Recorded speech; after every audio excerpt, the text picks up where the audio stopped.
Você já parou para pensar no quanto o medo te prende? Ele não grita, não empurra, não amarra, mas ele sussurra. E o que ele diz muitas vezes é o que te impede de viver. O medo está nas pequenas decisões. Está na hesitação antes de tentar algo novo. No silêncio quando você deveria se expressar. Na fuga quando a vida pede coragem. Mas como ensinavam os estoicos, a liberdade não nasce quando o medo desaparece. Nasce quando você decide agir, mesmo com ele presente.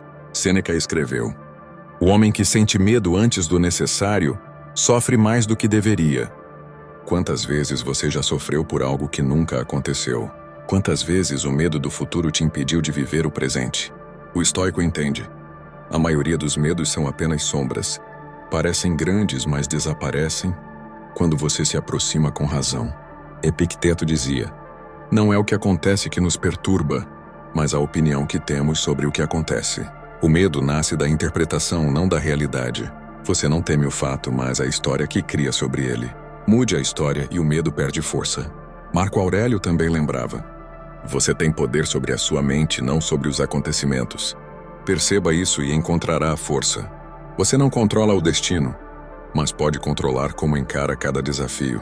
E essa consciência é o primeiro passo para a liberdade. O medo não é um inimigo, é um mestre disfarçado. Ele mostra onde ainda há algo a aprender. Se você tem medo de ficar sozinho, talvez precise aprender a gostar da própria companhia. Se tem medo de fracassar, talvez precise entender que o fracasso não é o fim, é o início do aprendizado. A coragem estoica não é a ausência de medo, é a decisão de seguir em frente, mesmo tremendo por dentro.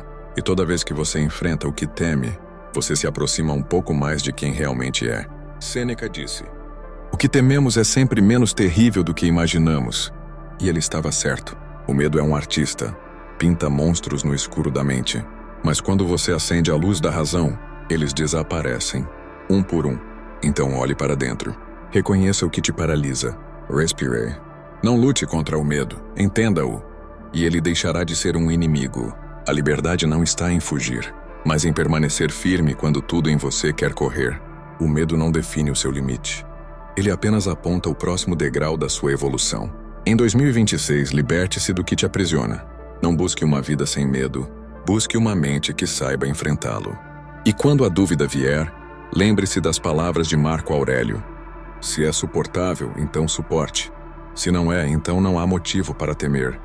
E se essa mensagem te fez pensar, se te ajudou a enxergar o medo com outros olhos, deixe o seu like e inscreva-se no canal. Assim juntos podemos continuar compartilhando ideias que libertam, reflexões que fortalecem, e a sabedoria estoica que nos ensina dia após dia a viver com mais calma, coragem e consciência. O medo não te define.